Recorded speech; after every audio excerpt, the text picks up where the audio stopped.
listening to Your Brain on Air. The program will begin shortly. Enjoy. Du hører på hjernen din på luften. Programmet vil begynne snart. Nyt.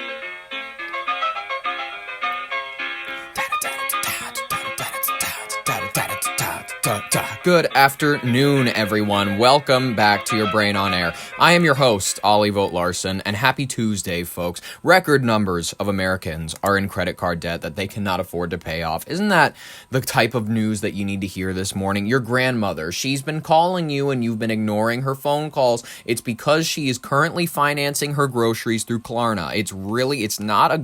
We're not in a good state right now. Apparently people have not figured out yet that it's a bad idea to spend money that you don't have.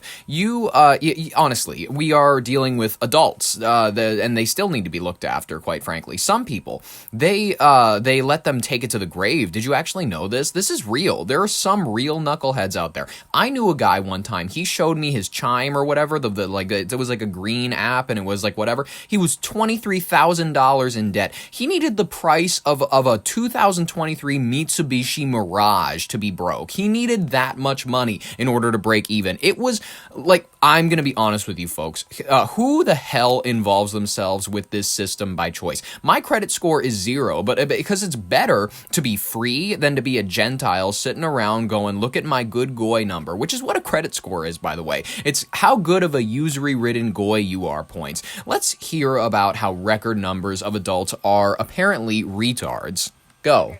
Americans are now carrying credit card debt that they can't pay down. What are they doing? A joint report from the think tank, the Century Foundation, and the advocacy group Protect Borrowers, roughly 111 million people were unable to pay off their monthly balances in 2025. Damn. That represents half of all Americans who have a credit card and 40% of the population. That's a lot. In total, those cardholders carried more than $1 trillion in debt month to month. Oh my God. CBS News Money Watch reporter Megyn Kelly. Oh, Megyn Kelly. Jesus, she looks like an Amanda Seyfried character. Her eyes are very, very wide. She's got this cut to her gaze. You know what I mean? It's very unnerving. Megyn, it's always great to have you.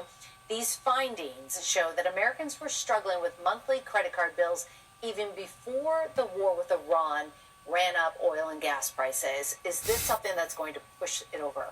It could be the exogenous shock that pushes these same consumers over the brink. They were already facing higher prices in part because of tariffs. We also saw the expiration of Affordable Care Act subsidies, so some Americans were facing higher health care costs. Why is this woman the most boring person on the planet? We're talking about how 40% of Americans are apparently so deep in debt that they're up to their neck, or at least enough to where I have to hear about it on a Tuesday. This isn't a terrorist attack. $4. Skipping meals, how Americans are covering costs. Skipping meals, delaying medical care, or tapping into retirement assets. If you're a dipshit, you've got a 401k. Otherwise, you should have a Roth IRA. That is always how it goes. Roth IRA, ladies and gentlemen. Involve yourself in that Jewish system. Every single week. That's something you can't get away from when you have to travel to get to work and such things.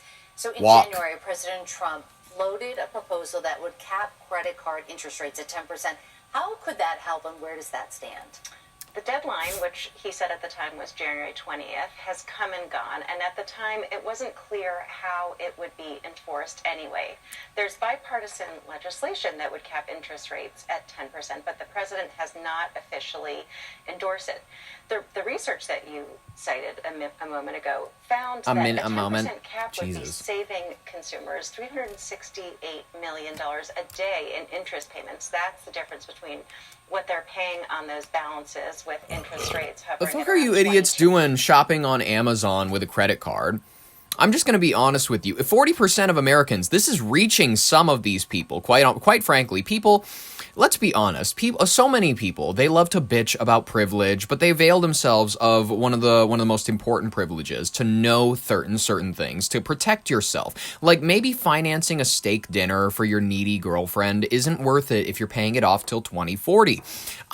Folks, quit. I'm just going to say it for your sake, for God's sake, for anything. I know that no one believes in God anymore, so for your sake, I'm gonna appeal to the egocentric worldview that we live in this post enlightenment world. It's honest. It's what we've had for a long ass time, where we are God. No, nothing else is God. We serve ourselves. We serve the ego.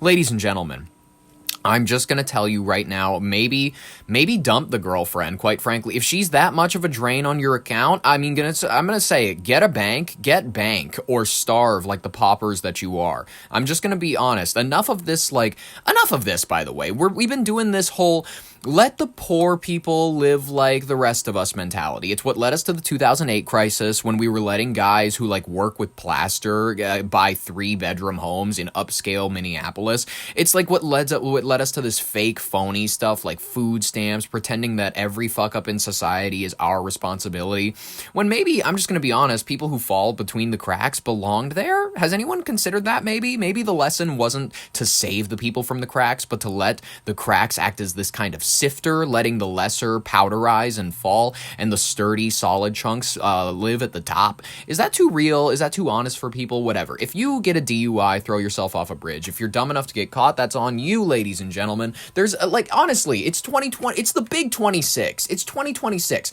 Don't be getting yourself into credit card debt, and don't get DUIs. This is all, by the way, great advice. This is how to keep your life in order. Ladies and gentlemen, we do not have another celebrity DUI to talk about this episode. We do not have Tiger Woods. He has not reached back. When I called about yesterday, I reached out to him on the show. Everybody probably remembers. I was like, listen, I'm in the mood to defend a real winner. I'm in the mood to defend someone who, and by the way, he has a long life to live. He already almost lost his leg in this last car accident. Let him flip over another few cars. He's probably going to take himself out. He will eventually make himself no longer a nuisance to society, because he'll just take himself out. That's going to be my defense that I pull up to in the Florida courts whenever he decides that he wants a real chance at ever seeing light again, ladies and gentlemen. Otherwise, there's nothing. There's no hope for him. Stereotypes of a black male misunderstood, and it's still all good. That's what I'm going to tell him, and then he's going to be like, all right, sounds great. Let's talk about some important stuff. We got to move on. We have to talk about other things, otherwise we'll never move anywhere if we don't decide to take the first step. Let's talk about the war in the Middle East. Why not? There's new threats. I mean, for the first time in the month-long conflict, warheads have impacted residential neighborhoods in central Israel, including the city of Beit Shemesh. I'm not going to bother trying to pronounce it properly. Where a direct hit on a synagogue, unfortunately, and its adjacent bomb shelter killed 9 civilians. Well, I mean, this will be, what's it called? As we all know at this point, one Israeli life is worth the lives of 50 billion Palestinians. So as I think they're going to take this, because we remember how the hostage crisis, October 7th, everybody agrees, it was a horrible situation. The hostages crisis, all of it was terrible. But when it comes to proportionality, the response factor, the civilian deaths and whatnot, nobody's been worse on it than Israel. I'm just going to say it like it is, unfortunately. Unfortunately, you know what I mean? No one wants to speak against our best friend Benjamin Netanyahu. Listen, I'm in talks with him right now. He's thinking about sponsoring the show. He's offered $2 million, and I know what happens when you turn down his $2 million. I've seen it happen. Ladies and gentlemen, last September, oh yeah, there's a new development about that. Apparently, people now are suddenly figuring out that the bullet that from the gun that was claimed could not have killed Charlie Kirk. Suddenly, people have a fucking brain. International observers, including Amnesty International, are calling for an immediate war crime investigation at the scale of civilian collateral damage on both sides, now totaling over 3,000 deaths across Israel, Lebanon, and Iran. It's threatening to spiral beyond the control of global mediators. I mean, was it ever in your guys' control? In a direct escalation of state-level targeting, U.S. and Israeli airstrikes today reportedly struck one of Iran's largest pharmaceutical hubs. Awesome. We're taking out the pills. Facility responsible for the bulk of the nation's anesthetic and cancer medications. That, in the words of like humanitarianism, that's not looking great for us. I would understand if we were hitting more nuclear sites, if we were hitting power grids. I'm fine with you taking out the power grid more so than like, well, the pharmaceutical hub. What are we doing, honestly? I mean, I get if it was making speed or something like that they were giving their soldiers, sure. But this sounds more aligned with civilian aid. You know what I mean? Iranian Foreign Minister Abbas Araghchi, sure, close enough, condemned the strike as medical terrorism. Very, very fun. While the Pentagon defended the operation as part of a broader campaign to dismantle the IRGC's logistical and industrial backbone. Let's look at these airstrikes, man. They're pretty. The U.S. and Iran trading attacks.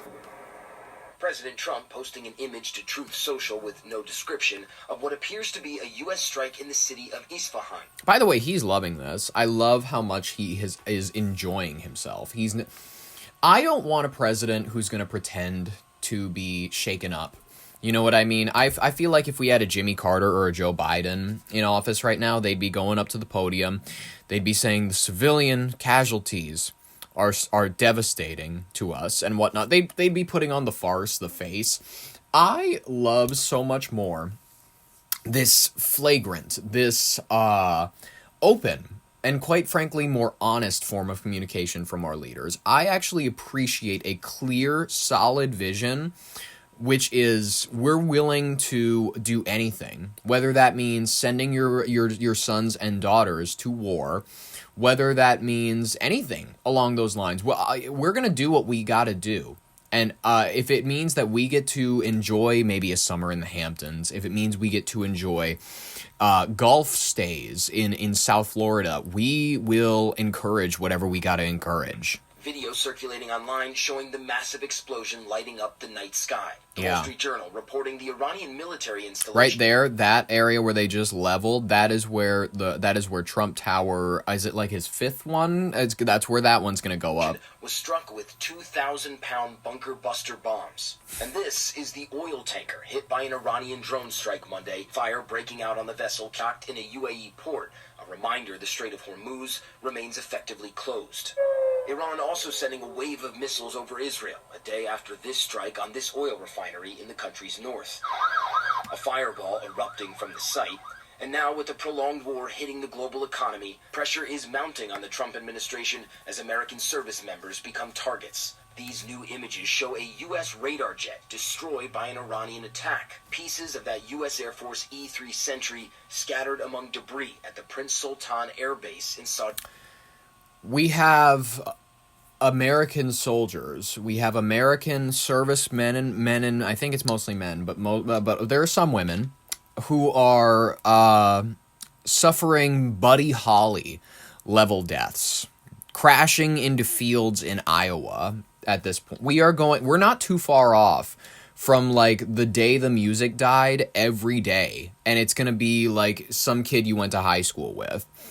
And that is a fun, not fun for everybody, but fun in the context of like how the 70s was probably a fun time to be alive. If you were a flower child, obviously not if you were in the fucking helicopter. Saudi Arabia. That attack injuring 15 American soldiers, with 5 in serious condition. As the administration sends thousands of troops into the region, President Trump is sending mixed messages on the war's future, saying negotiations to end it are going well, but warning that the U.S. will be blowing up and completely obliterating Iranian energy infrastructure and drinking water plants if Iran doesn't reopen the critical Strait of Hormuz soon. What I like about this is no one can stop us. This is the Joker taking over Arkham Asylum. This is Lex Lutherian. This is I love it. Love it, every part of this. It is maniacal. It's a level of leadership and quite frankly bloodlust that I haven't seen. I'm not going to say the Obama era because quite frankly they were everything about the Obama era, they were quieter. Remember when everybody would just say that the worst thing he did was the tan suit? Actually no, it was the children he slaughtered with drone strikes. But what I'm trying to say is that it depends on how loud you are about it. And he was not quite as loud about it. I love a villain with gusto, and that's exactly why Obama was a little boring. He's fun, he was fun at the time because, sure, the culture was popping, movies were okay, the Hunger Games and whatnot, culture was moving forward, memes were great, Nyan Cat was on top of the charts, you know what I mean? Hillary Clinton, she seemed like she actually had a chance. It was a great time to be alive, you know what I mean? You were distracted in the haze of, like, Galaxy Cake and shit like that, or, like, Galaxy Nachos, it was Galaxy everything. It was beautiful. Well, my point that I'm trying to get across. What was my point that I'm trying to get across? I love that, I think the last bloodlust level president that we've had, maybe, I don't know, Woodrow Wilson. I'm trying to think of, like, when it was this level of, like, let's go out and let's fucking, maybe a bit of Ronald Reagan, but that's more so, I feel as though it's cabinetary. It's not his delineation. I don't think the Gipper was sitting in the White House with Nancy going, I can't wait to invade Grenada. I don't think that was deeply entrenched in his mind, if I'm being really honest. Growing that the threat targeting civilian infrastructure is a violation of international humanitarian law. George. But I see Trump sitting in his office late at night telling Melania, and you don't know, we're bringing this, you see this globe? Eventually I'll be covered in the United States' flag. It's going to be beautiful. Pressing Secretary of State Marco Rubio about Trump's words.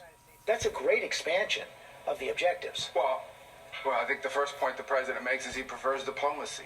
As I said, those efforts are nascent. There is messages being relayed back and forth, some conversations going on, including through intermediaries. Okay, one of the key issues about Marco Rubio as a candidate for the presidential nomination in 2028, given the fact that people are a little shaky on Vance, he's a bit of a dork, he's clumsy, he's a doink, he drops the trophies, all that kind of stuff. He's not a professional operator in the sense that Marco Rubio is. The key issue with Marco Rubio, though, is he's not terribly attractive. He has two distinct different eye folds. There's one, if you see him doing a face-on interview after this at this point, try to pick out the details that I'm about to point out to you. His right eye, his left eye, your right from your perspective, it has a more visible eyelid, and on his his right eye, your left, he is going to have a much more folded eyelid. It's going to be much more overhanging. He looks a little I don't want to say Notre Dame hunchback-y, but it's not that. It's more along the lines of just like, I don't think that his optical skull things have the same forward push. I don't know, to put it in clavicular terms, but he doesn't mog. His facial structure is not there. If Gavin Newsom runs against him, unfortunately, he's getting mogged. Always prefers that. But at the same time, the administration is claiming a deal with Iran could come, quote, shortly. All as Iran repeatedly insists there are no direct talks with the U.S., saying the president's 15-point plan includes many, quote, requests that are excessive, unrealistic, and illogical. And overnight, the Financial Times is out with a report that a broker for Secretary of Defense Pete Hegseth attempted to make a major investment in defense companies just weeks before the U.S. and Israel launched strikes against Iran. The Financial Times is reporting that alleges that the broker for Hegseth at Morgan Stanley reached out to BlackRock in February about making what the paper calls a, quote, multi-million-dollar investment in a fund linked to defense and security assets, including some of the Defense Department's biggest customers. Now, Morgan Stanley has not responded to ABC News. BlackRock had no comment. The Financial Times reports that the investment was not ultimately made. This morning, Pentagon spokesperson Sean Parnell denying the allegation, posting on X, this allegation is entirely false and fabricated. Neither Secretary Hegseth nor any of his representatives approached BlackRock about such an investment. George, the Pentagon is now demanding a retraction. Pete Hegseth looks like the villain in, like, the Hulk or something like that. Like, he looks like a government he looks like exactly what he is, the Department of War head or whatever. And he's like, we got to find that thing. It's powered by the gamma rays, and we need to use it as a weapon or some shit. He looks like that. He fits that kind of aesthetic of probably alky, very, just bloated features, red in the face. It's very, what is his racial background? Pete Hegseth racial background. Hegseth ethnicity. Yeah, that's actually a better way to... okay, there we go. Pete Hegseth is of Norwegian descent. I called it! That pasty motherfucker. I saw how he gets red in the face, and I was like, that's a Nord if I've ever seen a Nord. Born in Minneapolis, Minnesota, to Brian and Penelope Hegseth, his family roots are traced back to Trøndelag, the Trøndelag region of Norway. He was raised in Forest Lake, Minnesota. I fucking called it. I knew it. That was a Nord if I've ever seen a Nord. Every Nord, if you've ever drank with a Nordic guy, it's more often than not, they get a little bit of redness to the face. It's like this kind of like it's a Santa-like kind of like the rosy cheeks. It is a very, the tip of the nose will sometimes get red, and you can tell, especially if they're what's it called, the alky types. Oh my god, there is a guy who goes to, and I'm not gonna dox him, but it is the Bismarck bar in downtown Fargo, and this gentleman, late stage alcoholic, you can tell there is something there where it's like the tattered coat. I don't know that he has a home. I've only ever seen him there, and I don't see him having a car or anything like that. It's debatable as to whether or not he lives in the bar. What I'm trying to say is that you can see it, and when you look at Pete Hegseth, you can see it in his eyes, in his features, in his face. That is a sturdy guy who looks like his ancestors were Vikings who were built for drinking beer. That is what the aesthetic is. I love his weird tattoo. It's a very... let's look at Pete Hegseth's tattoo. There we go. What does it mean? It's it has historical connections to the Crusades. It's the Jerusalem cross. A large Jerusalem cross is tattooed on his chest. He describes it as a symbol of Christian faith. It is also known by some far-right and Christian nationalist groups. Well, anything is known as... Jesus is known as a far-right Christian national symbol. I mean... it looks weird. I'm just gonna say it. It's like this big cross, and then it's got... it's at least, what was that one guy who was running for Senate? Senator with Nazi skull tattoo. This gentleman, I think he was running for Maine. Yes, Maine Senate candidate Plattner says the tattoo, he didn't know that it was a Nazi symbol. I think he was in Croatia. Yes, he was drunk, a night of drinking in Croatia. He said he was unaware until someone had said that it was associated with the Nazi police. Going to the tattoo removal place is going to take a while, he said. I wanted to get this thing off of my body. Man, he's like, I got it covered up. I got it. What does it look like now? Yeah, that's a messy... that does not look like I hate that cover up, actually. It looks worse to keep the Nazi tattoo. I actually think the Nazi tattoo would have looked better. Ladies and gentlemen, I think we should move on to our next story because it directly involves the city that I just mentioned that this alcoholic belongs to. The city of Fargo, ladies and gentlemen. I'm a regular. I love this city. It is one of my favorite spots to visit. It's one of my favorite areas to call, to call hotels because they almost always got somewhere open. The Hilton is one of the better spots. If you want to go, the Ramada, oh my God, that place freaks me out. Their air conditioning systems also never work. But ladies and gentlemen, Fargo, the city of Fargo had a major screw up. Apparently they wrongfully arrested a woman, and the most they can give her is an oops, we're sorry. Let's move on to it. Go. The Fargo PD is reviewing AI usage after Angela Lip's wrongful arrest has gotten them a little more public attention than they're used to getting. Officer Twink was the biggest thing that this police department was known for before this, and also being scumbags is exactly what the Fargo PD is known for. Scumbags, I'm just being honest with you, it's a fact. They'll pull you over for things that are not legitimate. They will, they have quotas that they make, you know what I mean? And and I'm not, these are all, we're doing a satirical show, we're having fun, ha ha ha ha ha. They cannot get me for anything that I'm saying about this. Ladies and gentlemen, Every time that I've had an interaction with a Fargo PD officer, they are they have fucking attitude that they don't deserve. It's like, excuse you, you want to look at me like you're something when you claim to be defenders of the gateway to the West. Do you realize what Fargo is known for? Do you realize that you have a reputation of blacks that steal from the Macy's in the mall? You have a reputation of losing control of the Walmart, where some guy literally just got his jaw broken in 2 places. This is just another fact. I'm sorry. You've lost control of Madison Unicorn Park. There are absolute areas of town where no one feels safe anymore. There's hookers outside of Hornbachers. No one wants to talk about the facts of the city, but everybody. And then the David Zabolski, whatever, he's retiring and he's getting his chimes. He's dancing in he's doing the Tim Waltz fuck Trump with the t-shirt AI dance, like he's in an elevator twerking and shit. That's what David Zabolski is doing. He's really happy with himself, and apparently I don't know what he has to say about this. I don't know if he's issued a comment about it, but David Zabolski, is that even your fucking name? David Zabolski. Yes, I think that's it. Yes, David Zabolski, former chief. Yes, he's done now, but I want him to offer a statement, because he's been the chief for the longest time, and I just want to hear from him. The city of Fargo, if you don't know, they're facing major policy reckoning this morning as local officials are launching a top-to-bottom review of how the police department's use of artificial intelligence may be harming their reputation.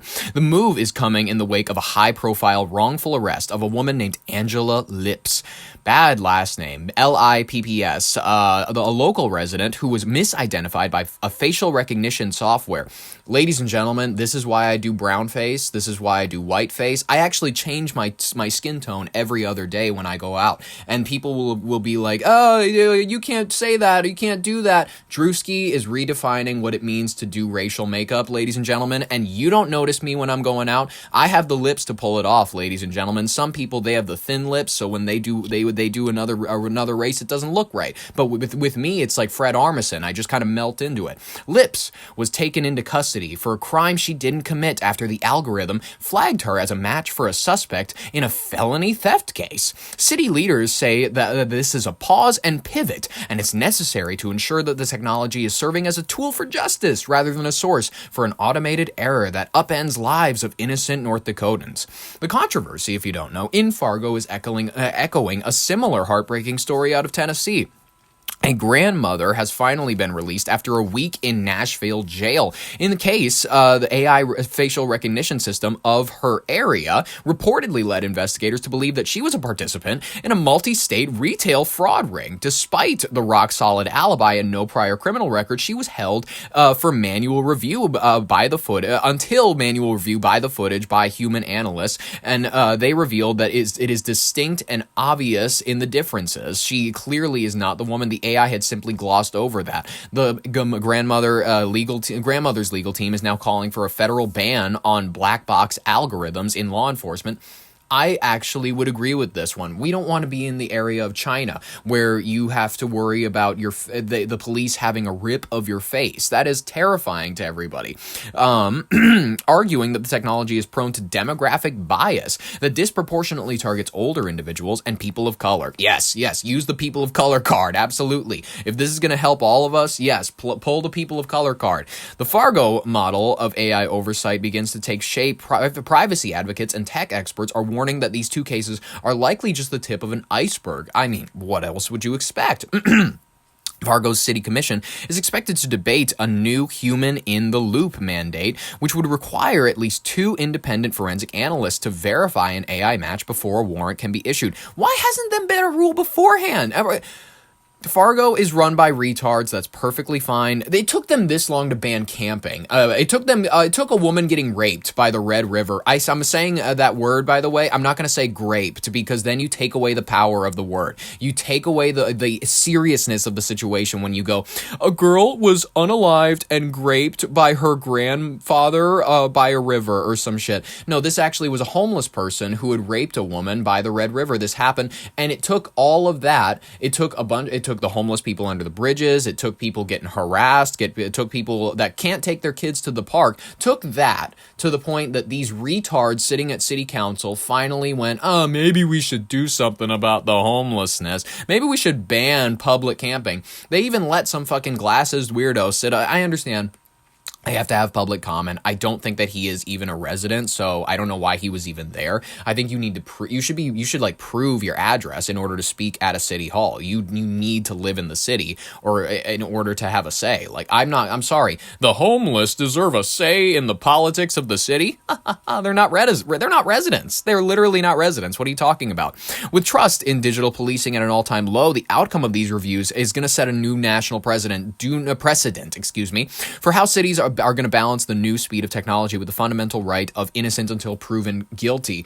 Let's look at this from KVRR News. For over a week, Fargo police have been faced with scrutiny after news of a Tennessee woman was held for nearly 6 months in jail for crimes she did not commit. We just feel so bad that this happened for this lady. I mean, that disrupted her life totally, and so I love the Fargo accent because it makes everybody just sound so fucking dumb. It makes everybody just sound like they don't know shit. It actually makes everybody sound like a real fucking dope. And I'm just sorry, it's not classy enough to be Canadian. It's not hardworking enough to be Minnesotan. It's not interesting enough to be West. You know what I mean? Like one of those cowboy accents. It's just droughty enough. It's just enough to make you sound like an absolute paint huffer.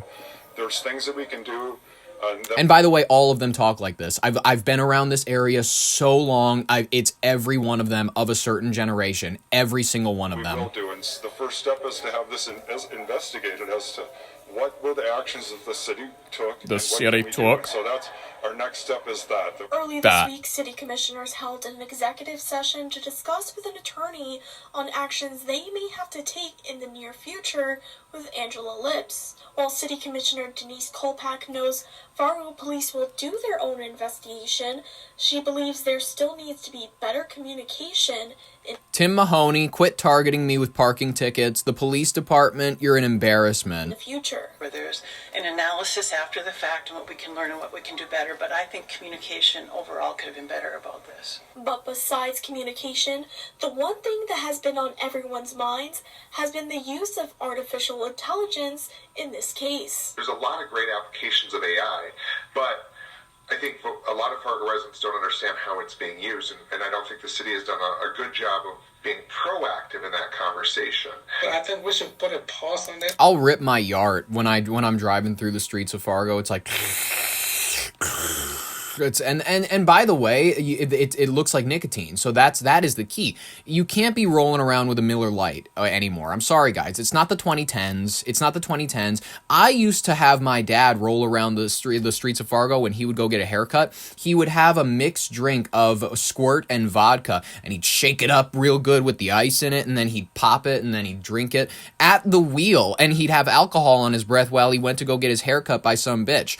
And she was great, by the way. She was a fucking wizard with it. She gave him this really nice Italian looking flat top. He looked like an absolute Guido greaser. But my point was, it's not the 2010s anymore. You cannot ride around with some alk. You cannot have a beer at the wheel like a goddamn American, because this city's taken away all your rights. It's taken away everything that it means to be a goddamn citizen of this country, where you pay taxes. You deserve the right to live a little in between the lines. But for some odd reason, Fargo is like, we're going to kill you. We're going to kill you. We're coming after your freedoms. Not you. We're not killing you. We're killing your freedoms. We're going to take away everything that you hold sacred, and then you're just going to have to sit around in your Section 8 housing and your shitty apartments with people that don't speak the same language as you, and fucking you're going to have to adopt the same paint huffing stupid boy accent.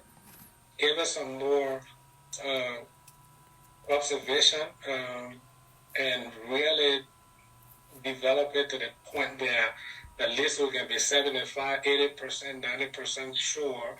And even at that, we still put in some work to make sure we're not just in a hurry. The city of Fargo is underway with new policies and rulings on the use of artificial intelligence. as Lips' case is one of many across the country that has been accused of a crime with the aid of AI. Juliana Pelaez, KVRR, Local News. KVRR Local News. Why did she pronounce it like that? Anyways, what do they got about this Tennessee grandmother? I don't care nearly as much about this because it doesn't affect my area directly. Tonight, a Tennessee grandmother demanding justice after spending months in jail, wrongfully arrested, she says, after an AI tool falsely linked her to bank fraud. 50-year-old Angela Lips says she was babysitting in Elizabethton, Tennessee last July when armed federal agents showed up and arrested her. More than 1,000 miles away, the Fargo and West Fargo police departments have been investigating a string of bank fraud incidents where they say a suspect was using a fake military ID to withdraw thousands of dollars. And AI software known as Clearview AI was used to help crack the case, or so they thought. Clearview AI. That is what the city of Fargo, city of West Fargo, all these areas are starting to trot in and they're starting to use. Soon it'll be Skynet. West Fargo investigators said the technology identified a potential suspect with similar features to Angela Lips. They, through their AI system, made that identification of this. That's David Zabolski has one of my favorite versions of the Fargo accent. The AI identified this woman. What was that again, sir? They, through their AI system. By the way, they're all faking it. I know all of you people. I've had interactions with you all the time. You're all faking it. I know that you can all talk normal. You can all talk like fucking human beings. You don't have to put on the fake How was everything today? How was everything? That movie came out in 1996. Shut up. The rest of the world, by the way, forgot about it. For some odd reason, you guys think it's cool to show off the wood chipper. It's not even the real wood chipper from the fucking movie. Whatever. It's not, like, enough. Enough of like, we're so great because we have an accent and we're a little bit different than everybody else. Shut the fuck up. You're frontier people. You're frontier people that got left behind. You didn't make it to California. Made that identification of Miss Lips. They forwarded that information to our...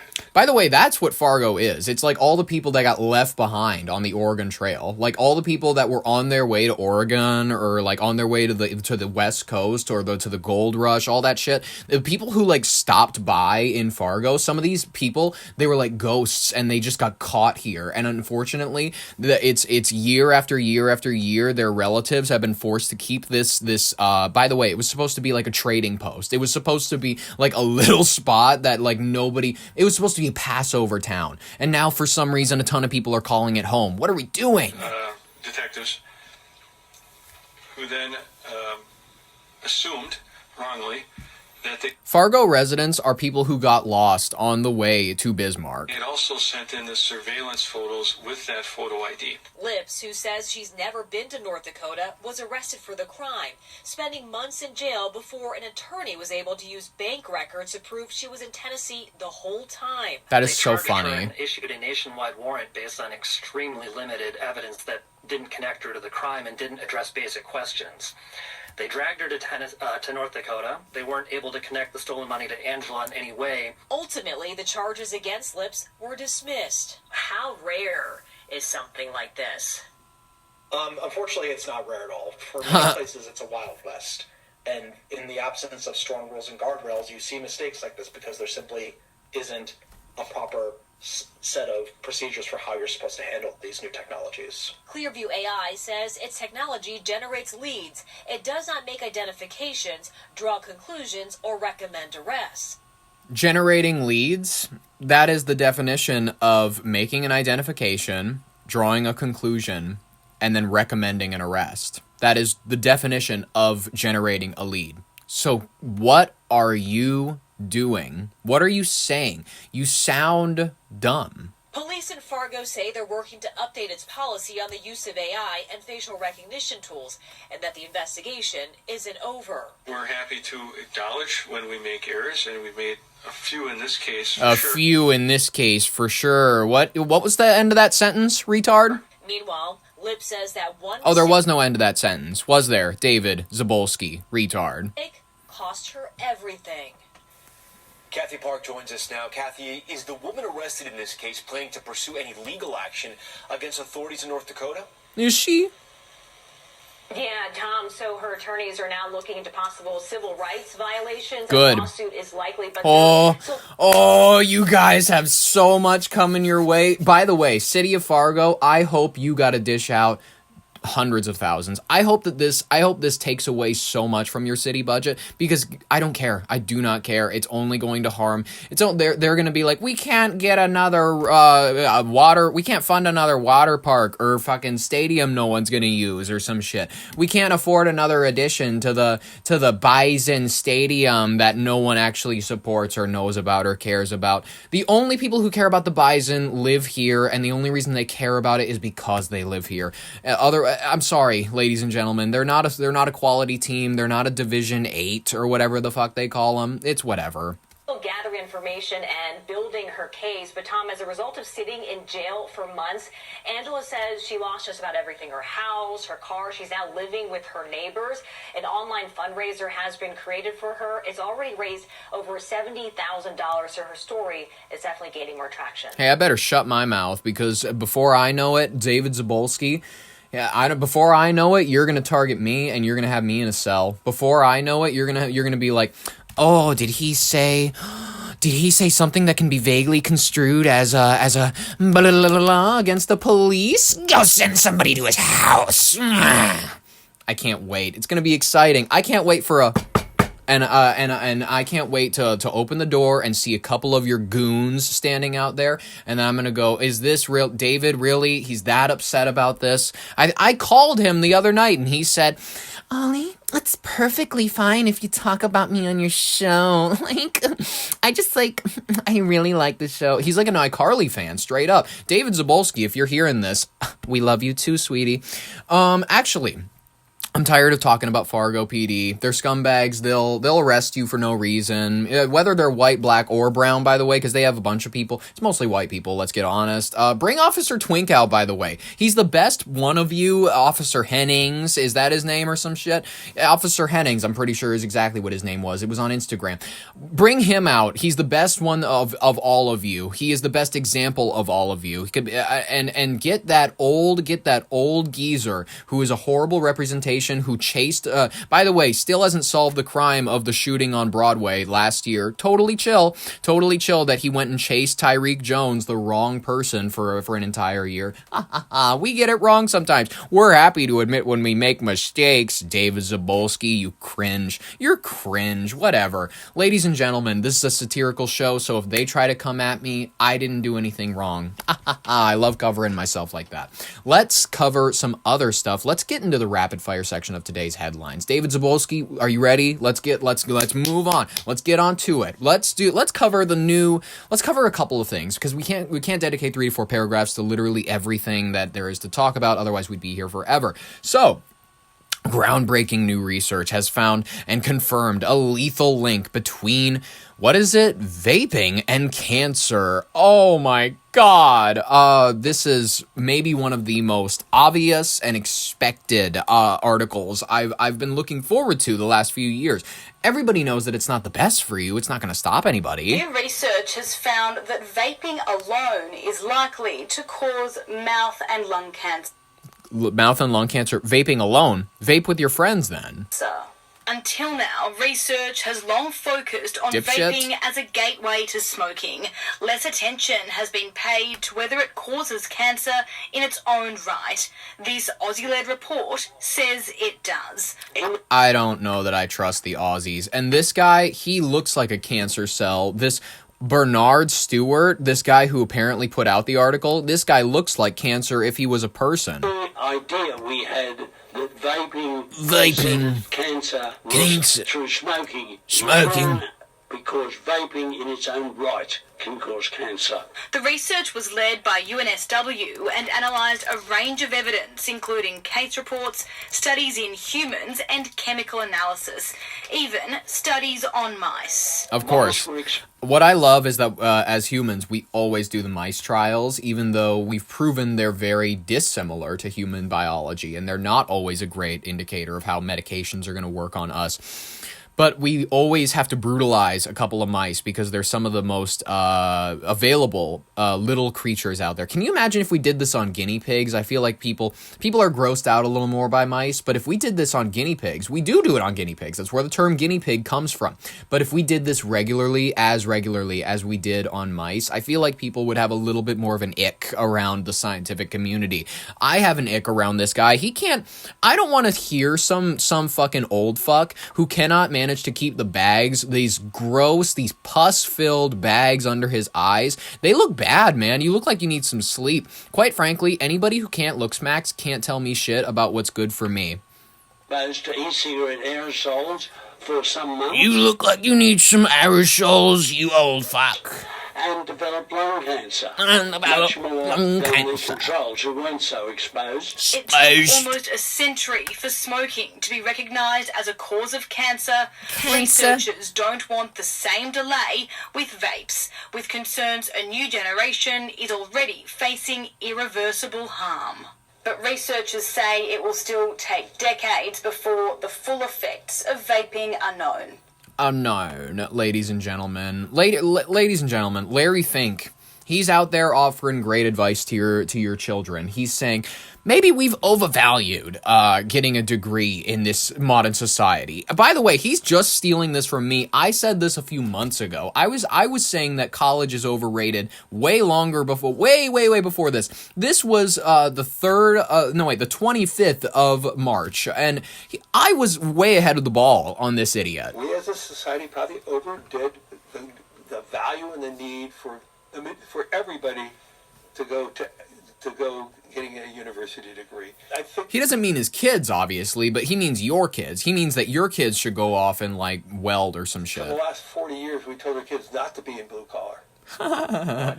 And now you think that's changed. I think for some, being a lawyer is going to be the right outcome, but many people who chose an academic pathway that was probably not the perfect pathway for that people. We need to embrace that those type of jobs are just as good for many people. They're just as good. Diamond mining is just as good as being a financier.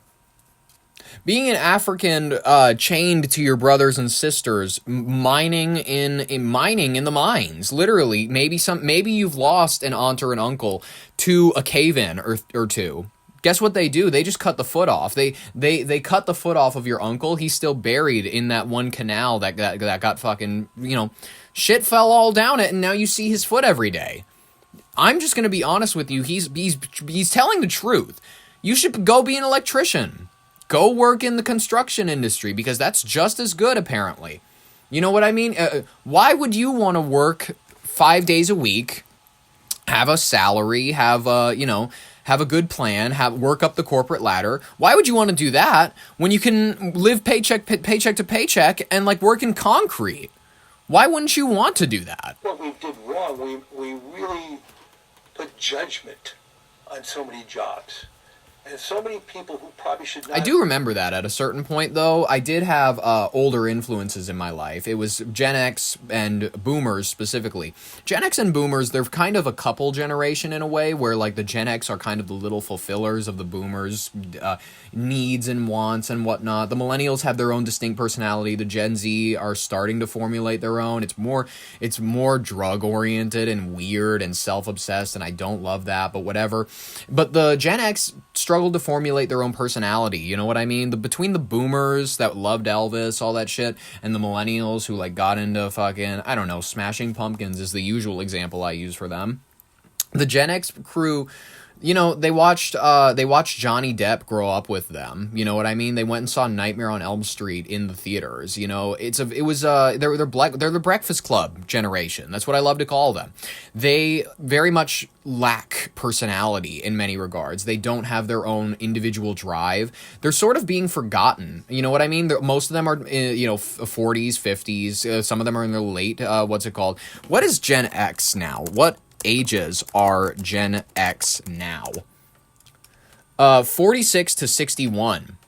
Like, that is not a group of people, by the way, who are, like, moving the world. That is not a group of people they're people who are, like, assuming the positions that their boomer parents are leaving them, but they're not defining their own path. They're not very much like a generation of people who are going to be like, no, but this was what I did to change the world. It's like, no, you assumed the position. You assumed the position that was left before you, which I assume is what most of us are going to do. So there's really no judgment here, you know what I mean? It's fine.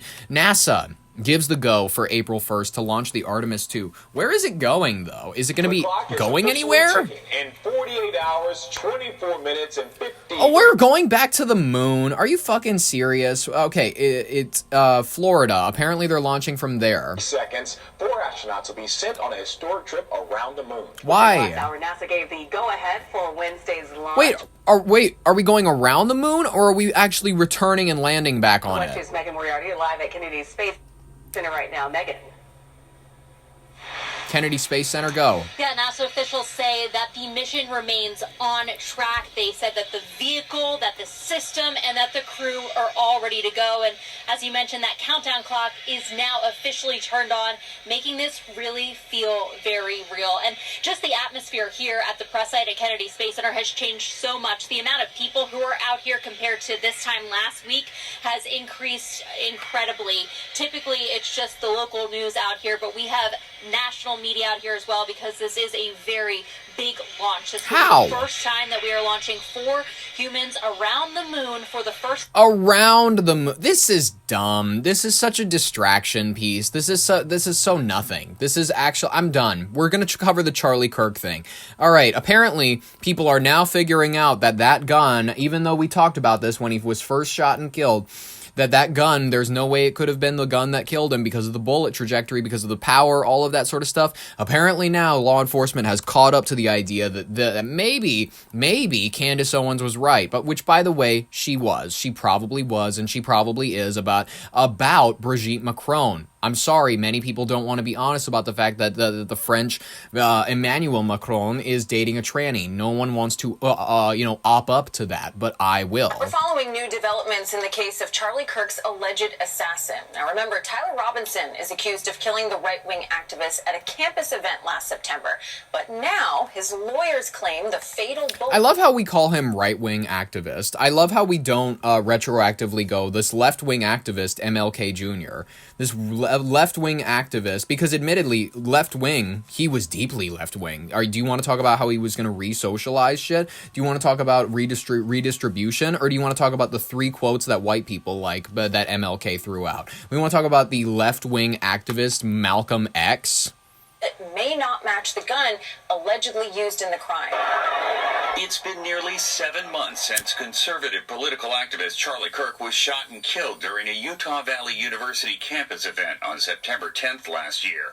Now, attorneys for Tyler Robinson, the man charged in Kirk's killing, are asking to delay his preliminary hearing to review a mountain of material they say could help his defense. In a new court filing, the defense claims in an ATF report summary that the agency, quote, was unable to identify the bullet recovered at autopsy to the rifle allegedly tied to Mr. Robinson.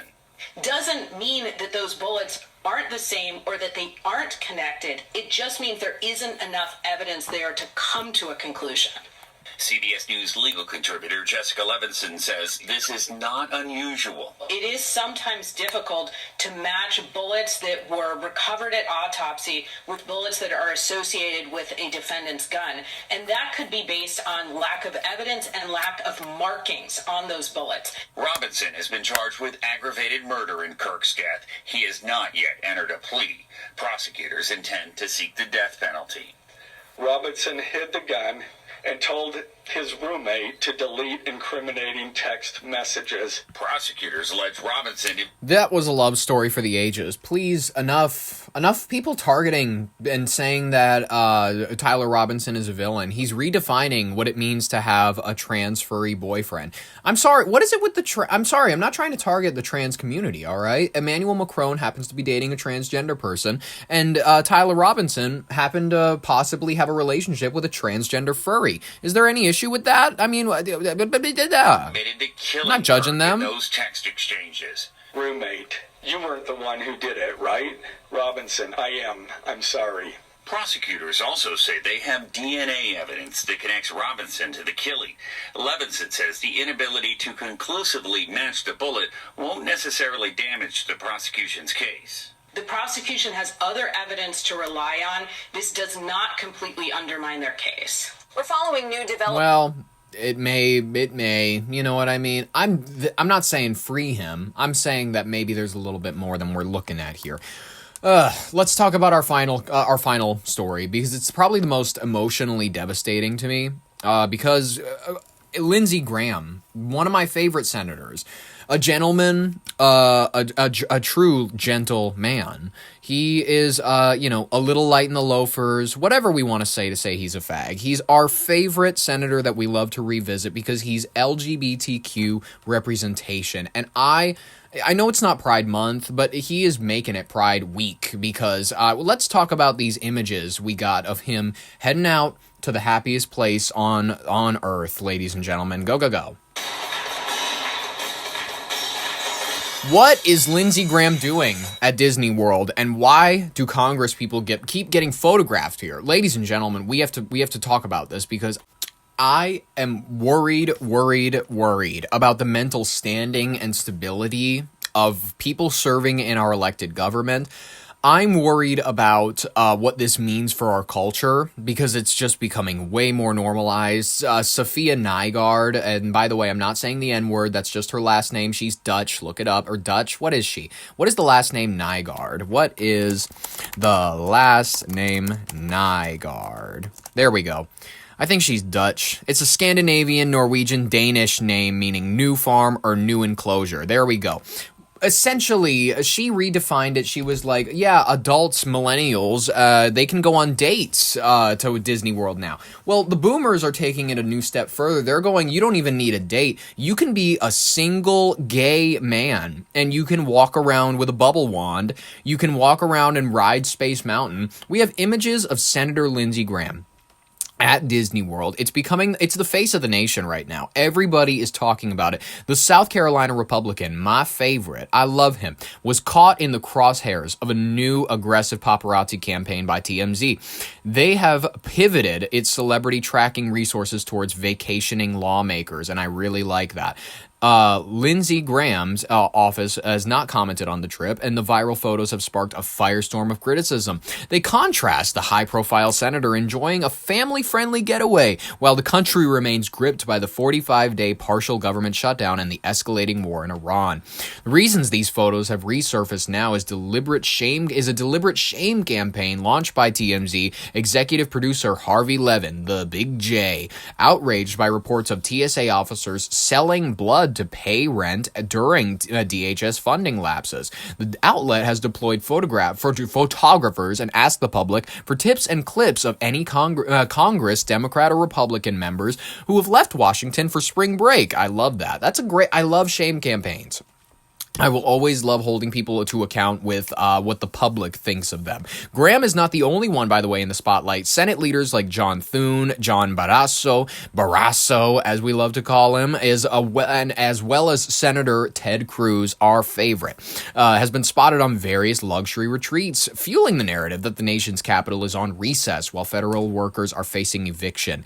Beyond the personal vacations, Disney World has long been a sleepaway camp for the political elite due to its unique fundraising opportunities. Federal election laws allow corporations to host destination fundraisers at the park, where lobbyists and lawmakers can go, hobnob over brunch with Disney characters, I guess. Away from the ringing bells of the Senate floor, they can just kind of chill out wherever they'd like to be with Mickey or some shit. However, with gas prices hitting $4 a gallon and the Strait of Hormuz still being blocked, I just think the optics of this kind of magical retreat are not gonna service you well in any midterms. Let's look at this clip. No, we aren't kidding. We wish we were, but we are not kidding about Disney World. Lindsey Graham, Mr. Iran Warhawk himself, Senator Lindsey Graham, not in Washington, not in South Carolina, not visiting the troops, but at Disney World riding Space Mountain. Hell yeah. Eating Minnie Mouse at a character breakfast that costs somewhere between $47 and $60 an adult. And my personal favorite of the picture, walking around with a bubble wand.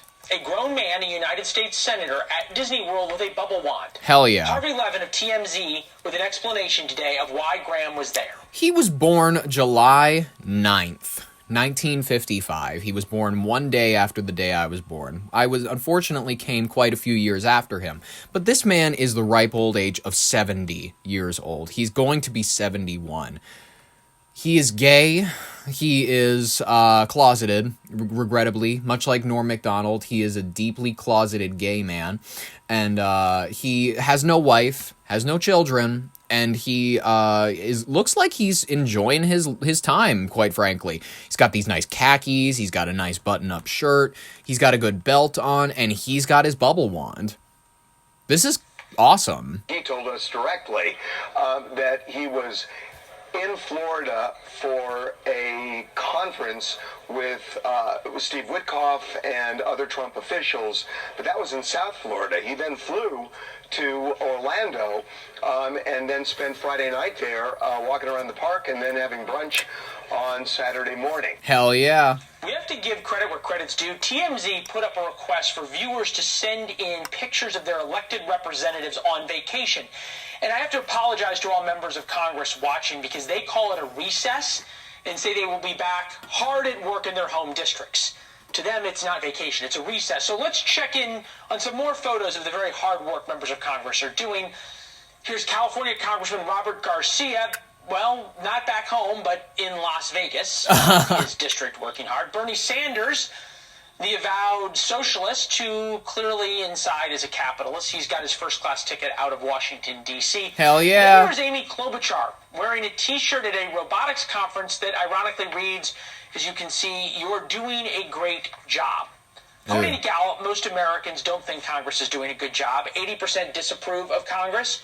Only 16% approve. Most probably have a relative in Congress. Once again, Harvey Levin. And the point of this is to show how fed up the American people are, because we are.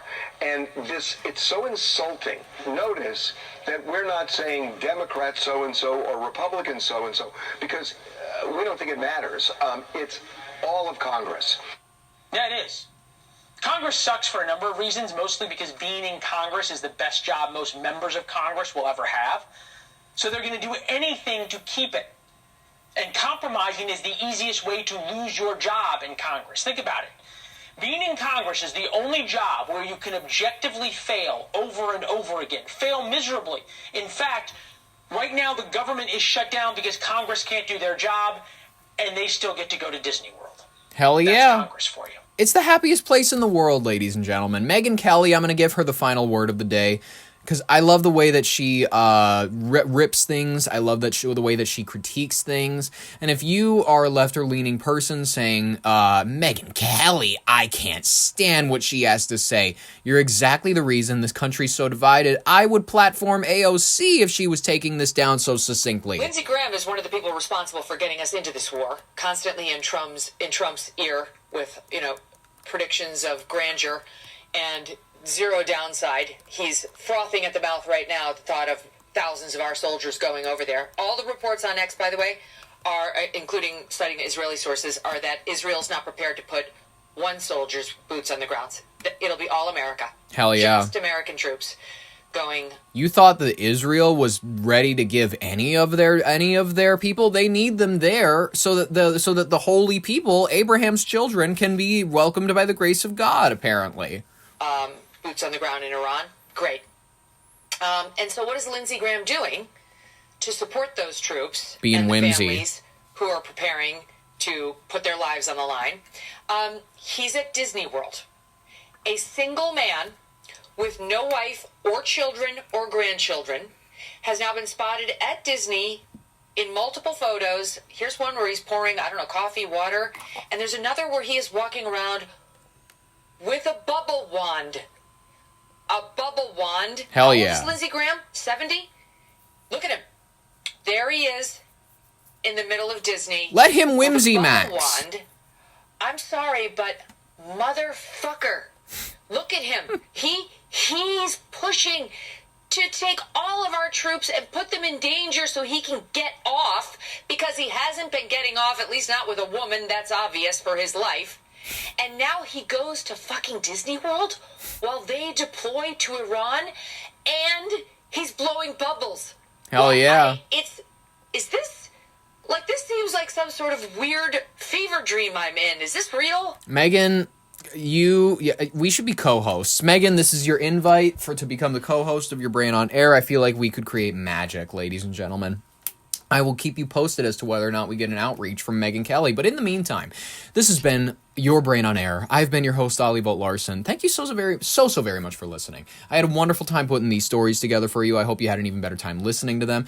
I will catch you in Wednesday's broadcast. Wednesday, Thursday, Friday. We do the usual, that's our upload schedule. But in the meantime, thank you so very much for listening. I'll catch you in the next broadcast. Do whatever it is the Tuesday demands of you, and I hope that you kill it, and whatever that is. Enjoy the rest of it. This has been Your Brain on Air with Ollie Vogt Larson. Thank you so much for listening, and bye-bye.